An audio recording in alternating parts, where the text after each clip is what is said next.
Hai, apa kabar semuanya? Thanks sudah mampir di channel ini. Topik yang akan kita paparkan kali ini yaitu sebuah cerita yang datang dari dua orang brother asal Argentina yang melakukan petualangan keliling benua Amerika bagian selatan dengan menunggangi sebuah motor tua mati pajak dan kayaknya belum pernah turun mesin. Petualangan yang tadinya cuma cari asik aja namun berubah jadi touring legendaris yang berdampak pada dunia. Di mana dari sinilah titik awal munculnya ide revolusi dari seorang Ernesto Guevara atau lebih dikenal dengan sebutan Che Guevara. Kalau ada yang baru dengar namanya, minimal sudah lihat poster orangnya yang berseliweran di mana-mana. Oke, langsung aja kita masuk alur ceritanya. Tahun 1951, dua bujang Argentina, yang satu seorang ahli biologi bernama Alberto dan satunya lagi mahasiswa kedokteran bernama Ernesto. Keduanya menyusun rencana liar yaitu melakukan trip menyisir Amerika Selatan yang jaraknya diperkirakan sekitar 8.000 km dengan target waktu 4 bulan. Bermodalkan motor Norton 500 milik Alberto yang kondisi mesin banyak minusnya, kegiatan ini mereka lakukan dalam rangka menyambut usia Alberto yang pada bulan April 1952 genap 30 tahun. Mereka akan start pada 4 Januari 1952 dari Buenos Aires menuju Patagonia, lalu nyebrang ke Chili dilanjut ke negara Peru, menuju Machu Picchu di Pegunungan Andes. Garis finishnya di Guajira Peninsula di Venezuela. 4 Januari pun tiba. Alberto dan Ernesto berangkat dari Buenos Aires dengan diantar sanak keluarga. Keduanya cek kelengkapan di jalanan dengan seabrek barang bawaan, terutama Ernesto. Sebagai anak yang lebih muda dan mahasiswa cair kebanggaan mama papa, keluarganya rame-rame mengantar kepergiannya berpetualang ke dunia luar yang belum pernah ia jajaki. Sang ibu berpesan agar ia tetap ngasih kabar melalui surat. Tanpa banyak ngeles, Ernesto pun mengiyakan, dan dimulailah sebuah diary perjalanan yang akan diabadikan oleh dunia ini. Belum jauh dari ibu kota Argentina itu, kita disuguhi panorama-panorama cantik Amerika Latin tahun 50-an. Meskipun belum apa-apa, mereka sudah jatuh nyemplung ke parit ladang. Mereka mampir dulu ke tempat tinggal doinya Ernesto di kota Miramar tanggal 13 Januari 1952 setelah menempuh perjalanan 601 km. Dari yang niatnya cuma mampir 2 hari, ujungnya mereka nginep seminggu di Miramar. Ya malum, harus lepas kangen dulu sebelum lama gak bakal ketemu.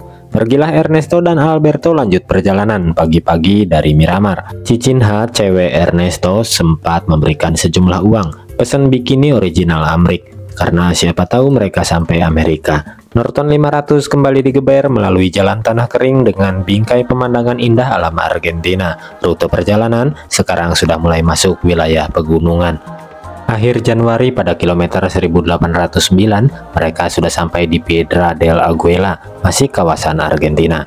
Malamnya mereka harus kehilangan tenda akibat terbawa angin kencang. So, keduanya terpaksa harus numpang nginep di salah satu rumah warga yang menempatkan mereka tidur di sebuah gudang bareng para imigran. Alberto coba pamer gelar bahwa dia seorang dokter, tapi bapak pemilik rumah tetap nggak peduli. Singkat cerita, 2 hari kemudian mereka sampai di San Martin de los Andes pada kilometer 2051. Persediaan uang mereka mulai menipis. Mereka pun door to door nyari gratisan modal speaknya Alberto. Tak jarang mereka ditolak mentah-mentah dan disuruh nyari makanan sendiri di sekitaran danau. 3 hari kemudian pada kilometer 2270 di sebuah stasiun kereta wilayah Bariloche, Ernesto yang punya riwayat asma saat itu mendadak kambuh. Terpaksa mereka harus berhenti di sana minimal sampai Ernesto mendingan. Alberto sempat nyenggol-nyenggol soal uang titipan Cicinha, pacar Ernesto tempo hari, agar Ernesto mau pakai uang itu saat kepepet seperti ini. Tapi Ernesto lebih memilih tidur di sembarang tempat daripada dia harus sia-siain kepercayaan orang. Saat hari mulai terang, mereka lanjut jalan. Alberto pegang kemudi membiarkan Ernesto istirahat di jok belakang. 15 Februari, akhirnya mereka sampai di ujung Argentina. Dengan sebuah perahu, mereka menyeberangi Danau Lago Frias, Patagonia, OTW ke perbatasan Chili. Wilayah baru, semangat pun kembali baru. Di perbatasan Chili ini mereka melintasi medan cukup berat. Hujan salju yang lebat bikin laju motor tua mereka terhambat. Next, pada 18 Februari mereka tiba di sebuah kota kecil pinggiran Chili bernama Temuco. Norton dalam kondisi tak bisa menyala hingga mereka harus mendorongnya memasuki pusat kota Temuco. Alberto lagi-lagi ngungkit soal duit dari pacar Ernesto agar bolos sedikit dan dipakai aja. Namun Ernesto tetap keras dan gak mau dengar ocehan Alberto demi prinsip yang ia pegang. Lagi-lagi mereka harus ngegembel di area stasiun kereta. Besoknya muncul berita koran yang memuat kabar tentang dua pemuda Argentina yang sedang dalam misi muterin Amerika Selatan. Bermodalkan selembaran koran itu, mereka meminta motornya untuk bisa diservis gratis di sebuah bengkel. Pemilik bengkel yang awalnya menolak, balik jadi ramah dan so asik. Si montir bersedia memperbaiki motor itu. Pemilik bengkel bahkan mengundang Alberto dan Ernesto ke sebuah pesta dansa malam hari di daerahnya. Pesta itu digelar di dalam sebuah bar berukuran sedang. Urusan pesta gini Alberto emang jagonya, sementara Ernesto cuma nyender liatin orang-orang. Istri pemilik bengkel yang sedari awal emang gatel pada Ernesto muncul dari belakang dan menghampirinya. Kebetulan suaminya lagi teler di pojokan. Oleh karena itu ia jadi berani godain dan ngajak dansa Ernesto.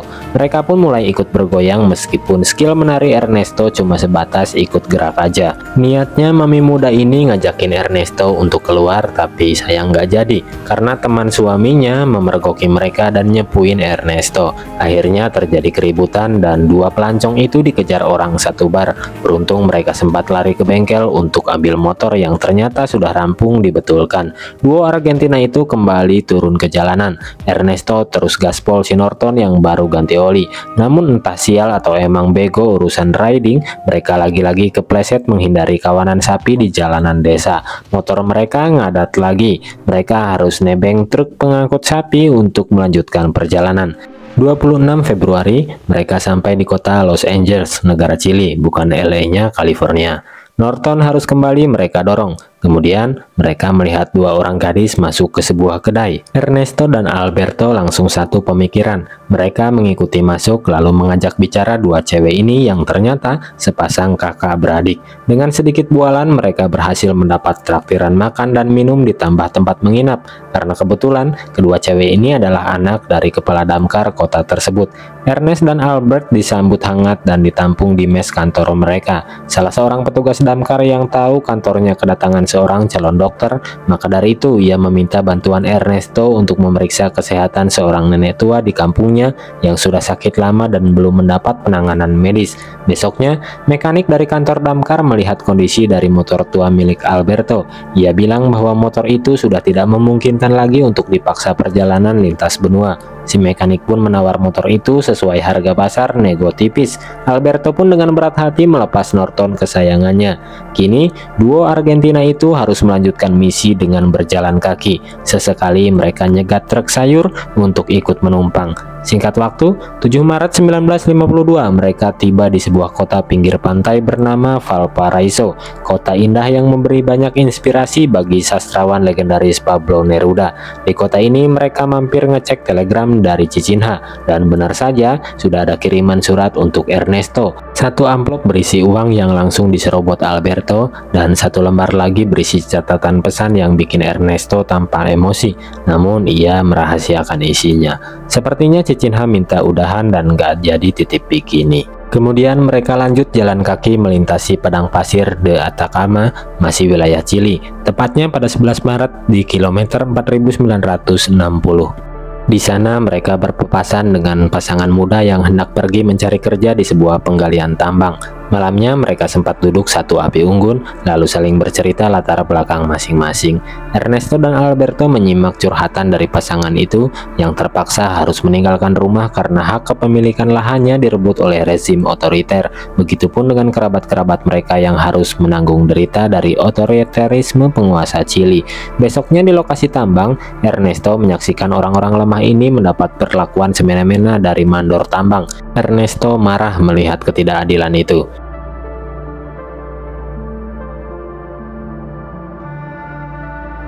Perjalanan berlanjut dan tiba juga mereka di pegunungan Andes, negara Peru. Semakin dalam mereka masuk wilayah Peru, semakin banyak pula bentuk ketidakberdayaan masyarakat menahan tekanan pihak berkuasa. Orang-orang itu seolah tak memiliki tempat di tanah kandung mereka sendiri. 2 April 1952, setelah menempuh jarak perjalanan 6.932 km, mereka menginjak wilayah Cusco, jantungnya benua Amerika, kota lama yang dibangun oleh peradaban luhur suku Inca. Namun fakta di lapangan, rata-rata masyarakatnya masih memiliki taraf pendidikan yang sangat rendah. Apalagi ketika mereka naik ke Machu Picchu, situs benteng peninggalan suku Inca di puncak pegunungan Andes. Mereka semakin menyadari betapa tingginya peradaban budaya dan intelijensia suku Inca, yang pada zaman dulu mereka sepertinya sudah menguasai ilmu arsitektur dan astronomi. Sementara kini, setelah era kolonial Spanyol, mereka harus jadi suku yang terpinggirkan seolah lenyap ditelan masa. Dari sini Ernesto dan Alberto tergugah dan menemukan sebuah ide revolusi agar benua Amerika bagian selatan bisa kembali berjaya atau setidaknya lebih baik. Duo sahabat itu turun gunung dan OTW ke kota Lima, ibu kota Peru, menuju kediaman Dr. Hugo Pesce, seorang kepala rumah sakit khusus lepra yang sebelumnya sudah menjalin kontak dengan Alberto. Dokter ini sangat murah hati, dia memberi mereka penginapan, pakaian, bahkan uang saku, dan ide revolusi kaum petani. Dr. Hugo juga mengajak mereka ke rumah sakitnya, di mana rumah sakit ini khusus menangani pasien yang mengalami gejala dini lepra. Sementara untuk kasus yang parah ditempatkan di daerah San Pablo, bantaran Sungai Amazon. Ernesto dan Alberto tertarik berkunjung ke San Pablo itu, menempuh 5 jam perjalanan melalui jalur Sungai Pucallpa. Mereka sampai di San Pablo 5 Juni 1952 pada kilometer 10.223, melebihi target 8.000 km mereka. Di San Pablo mereka disambut oleh Dr. Bresciani yang langsung mengajak mereka berkeliling melihat fasilitas yang mereka miliki. Di sini Ernest dan Albert akan bekerja sebagai sukarelawan. Mereka kemudian diantar ke tempat para pasien stadium atas dikumpulkan, yaitu di seberang fasilitas utama terpisah oleh Sungai Amazon. Ada sekitar 600 pasien yang berasal dari berbagai penjuru Amerika Latin. Mereka menolak memakai sarung tangan pelindung setelah tahu bahwa lepra tidak menular jika pasien sedang dalam masa pengobatan. Sampai mereka di sisi seberang sungai itu, Ernesto dan Alberto langsung berbaur dengan para pasien yang keheranan kenapa mereka tidak memakai sarung tangan. Apalagi mereka dengan pedenya berjabat tangan. Mereka kemudian diajak berkeliling ke sudut-sudut lokasi tersebut yang sekarang lebih mirip sebuah perkampungan baru. Yap, penghuni di sana memang diarahkan untuk membentuk pemukiman baru. Mereka membuat rumah-rumah mereka sendiri dengan sistem gotong royong. Banyak penduduk di sana yang menjalani amputasi untuk mencegah penyebaran lepra yang diderita. Saat itu tersisa 1 pasien yang harus segera menjalani operasi agar bisa melakukan treatment yang sama. Namun pasien yang bernama Sylvia ini selalu menolak. Ernesto coba mendekati dan pelan-pelan membujuknya. Ernesto memberi motivasi dan sharing pengalamannya berjuang melawan asma. Hal itu akhirnya mengundang simpati dari Sylvia yang perlahan ia bersedia juga menjalani proses amputasi. Di sore hari yang mendung, Ernesto dan Alberto menghabiskan waktu di kamar mereka. Berto memberitahu bahwa dirinya telah direkomendasikan oleh Dr. Bresciani untuk menjadi staf medikal tetap di Rumah Sakit Caracas, Venezuela. Sementara Ernesto masih bergelut dengan keresahannya melihat nasib orang-orang yang terpinggirkan akibat rakusnya penguasa, terutama setelah ia membaur dengan orang-orang di San Pablo tadi. Proses operasi lengan Sylvia pun mulai dilakukan. Ernesto bahkan mendampinginya selama masa pemulihan. Ernesto juga sukarela merawat pasien-pasien lain dengan pendekatan yang humanis, tanpa ada sekat antara perawat dan pasiennya sebagai sesama manusia. Mereka juga membaur dalam aktivitas sehari-hari seperti gotong royong mendirikan rumah atau bermain bola bersama. Satu waktu, Ernesto dan Alberto tidak mendapat jatah makan siang karena mereka tidak menghadiri prosesi misa di gereja. Mereka pun protes namun tetap tidak dapat respon karena aturan tetaplah aturan yang harus dihormati. Lalu saat keduanya duduk di taman, para penduduk perkampungan dengan diawali Sylvia satu persatu mengantarkan mereka makanan sebagai bentuk simpati atas jasa-jasa Ernesto selama berada di fasilitas ini. Alberto akhirnya sudah mendapatkan surat izin bekerja di Caracas dan sepertinya ia akan menerimanya, memulai hidup yang lebih terarah di usianya yang masuk kepala 3. Suatu malam, fasilitas menggelar ajang pesta dansa sebagai ajang hiburan bagi para pekerja. Seperti biasa, Alberto nomor 1 kalau urusan joget-joget dan Ernesto cuma kalem nikmatin minuman. Kebetulan juga hari itu bertepatan dengan ulang tahun Ernesto. Orang-orang di ruangan itu pun sekalian merayakannya. Sebagai hadiahnya, Dr. Bresciani telah menyiapkan sebuah rumah perahu berhubung dua orang itu akan melanjutkan perjalanan melintasi sungai Amazon menuju perbatasan Kolombia besok harinya.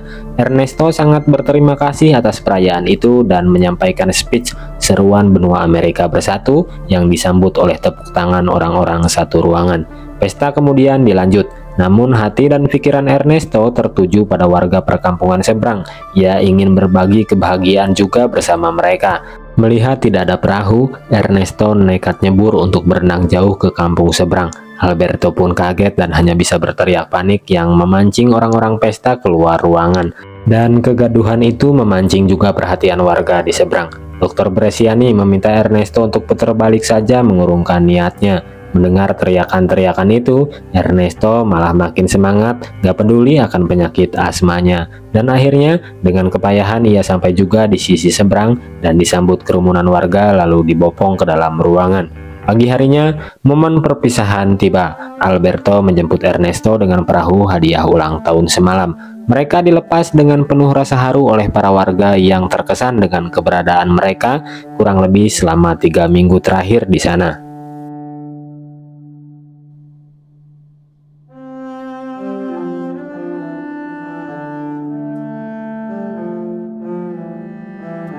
Selama beberapa hari mereka terapung di bantaran sungai Amazon sampai di perbatasan Kolombia pada 22 Juni 1952. Beralih ke Caracas 26 Juli 1952. Kini saatnya duo nekat itu berpisah. Alberto yang sudah jadi pegawai tetap di kota ini, dia memilih stay dan tak bisa pulang lagi ke Argentina. Ia berharap Ernesto menyelesaikan studi dokternya agar suatu saat nanti Alberto bisa merekrutnya ke tempat ia bekerja. Namun Ernesto malah ragu dan tak yakin ia akan menjadi dokter.